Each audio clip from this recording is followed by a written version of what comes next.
afternoon, which is in the Novice 68 kg Catchweight division. Introducing first, fighting under the blue corner representing NxtGen, weighing in at 68 kg, it's Conor McAllister!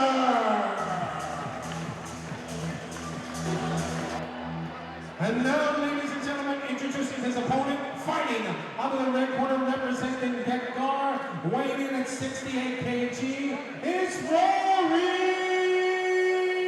Donnelly! That's why I lost. Ruined the whole night for me, but anyway, I digress. Well, I do appreciate the GAA style shorts that Ruairi is about to compete in.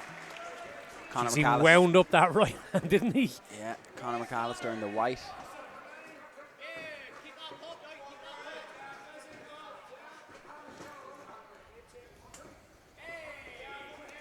Oh, that straight right found a home.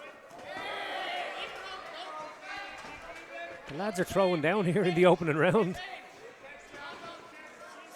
Big entry by McAllister, and he gets the takedown.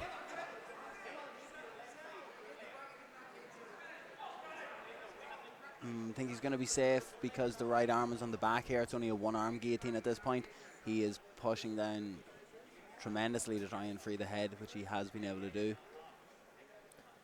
That was a very high anxiety kind of start to the round for both guys. They were both very twitchy, weren't they? Two inexperienced guys just eager to throw some bombs, but not so eager to get cracked. And McAllister did a great job of just switching his levels and getting the takedown. Yeah, McAllister seemed to come out the better from the standing exchanges. Yeah, there was two straight rights there that really did the... Oh, there we go. Another one coming in over the top. Yeah. This right hand is what's going to cause the end of the fight. They are throwing down here, just engaging and Max Holloway style. They're just right in each other's faces, letting the shots go.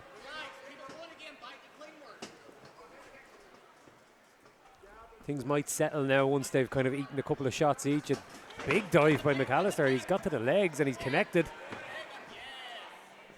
The padding of the side of the cage there kind of nerfing the takedown attempt a little bit there from McAllister, but Donnelly has, on the feet anyway, has seemed to settle into it a little bit more. There was definitely a couple of big shots from McAllister so far, but... Yeah, his 1-2 was definitely finding the target.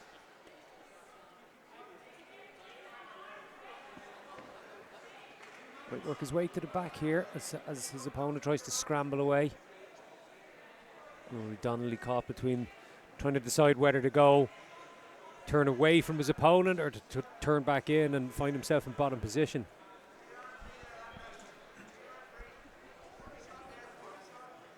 And again, no headshots in this novice rule set once the fight hits the floor, so you can throw some shots to the body, but you gotta be confident in your grappling in these fights. And I know we were making a joke about the walkouts earlier on, Paul, but definitely happy to see more of these type of contests have a home on shows. Yeah. Simply because of, like, if you want to keep people in the sport, you kind of have to be introducing them to it at a certain level.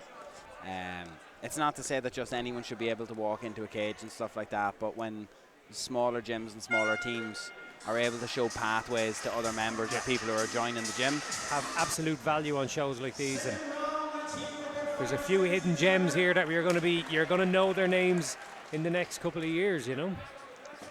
Oh, the straight right, or the overhand right, should I say.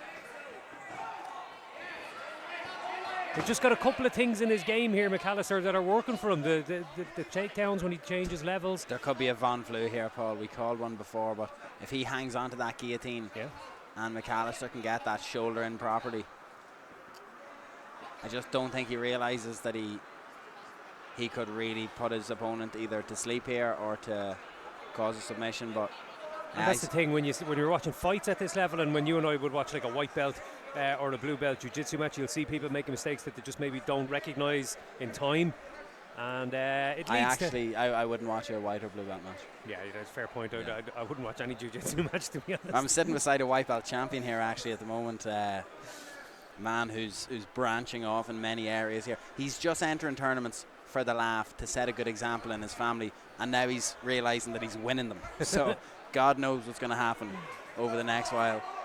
Lovely pass towards the mount, though, I have to say. I am a huge fan of white and blue belt matches, Paul, just so we're clear. We do like to take the mick a little bit. We're only joking, lads. Don't get offended. Don't cancel us. Passing in, and you know what? He's wrapped around. He's got that sort of reverse gift wrap thing. He's going for the armbar. That was a tap, wasn't it? No.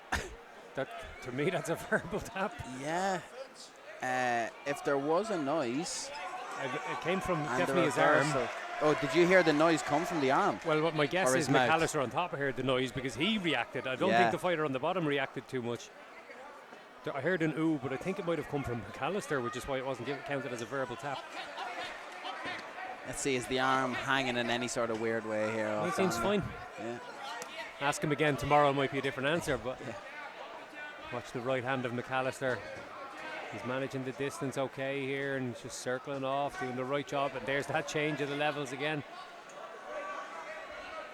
He's looked good so far, I have to say. Really good, and especially at his confidence of changing levels to get in. Yeah, he's timing every entry perfectly. Yeah. You're not seeing him shooting from Friday, as we might say, for some people, throwing on double legs. Yeah, he's inviting the punches and then ducking in underneath, which is sensible.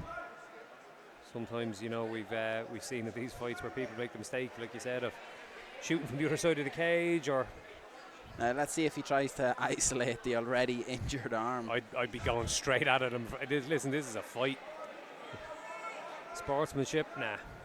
He's going for the other arm. He's going for the other one. And he's thinking Americana, but he's sat back a bit, didn't he? And a good reversal. Very good work by Ruairi Donnelly.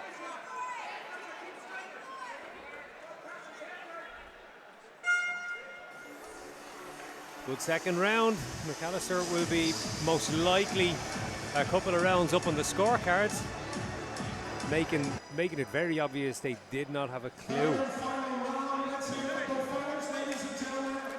Thankfully today we have fully qualified commentators on deck. And they will be here shortly. Until then, myself and Paul Brown are here for now. Ruairi Donnelly's got plenty of fight in him. He's been dealing with the problems with this takedown, but he's still not afraid to let his shots go. And he actually is on this, right? And it's causing a big reaction from McAllister here because he has the hands tight. And high elbow, yeah, you can still get the finish in that position. It's difficult for us to see, isn't it? Exactly what grip he has. It's just not an ideal position for McAllister to be in, even though he is on the side where Von Flue could be on. He's trying to separate the hands here because he's feeling that he's under a bit of pressure on the neck. There's a squeeze on the neck. And he wouldn't be, in my opinion, he wouldn't be trying to break the hand connection otherwise, but... We see that position a lot, and a lot of the time the fighter on top doesn't even know that there's a Von Flue there because they may be not familiar with the submission. We did get to call one, didn't we, earlier this year? Shout out Evan Horgan. That was an absolute cracker of a submission. I love when people do things that aren't the norm. You know, you see plenty of arm triangles and rear-legged chokes in MMA, but here we go. Could see the finish now. And that's that same arm that we presume popped a little bit earlier. Wrist is isolated. Initially went for an Americana that straightened out into an armbar. Now it's a Kimura. We could see a tap. Yeah, he's up the shoulder. He's driving the arm, the hand up the back. Ruairi Donnelly, he's got rubber shoulders.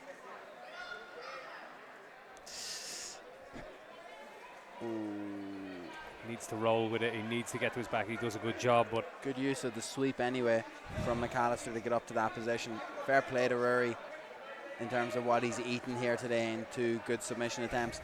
In terms of a takeaway, like, I don't think it's disparaging to say that Ruairi's looked very game on the feet. Has been a little bit behind on the grappling exchanges, which is completely fine from a novice perspective. Trying to get a little more confidence in your snaps on your neck if a person is coming in and shooting on you so often. Like, even just being able to, like, sit on those front headlocks, those guillotine attempts.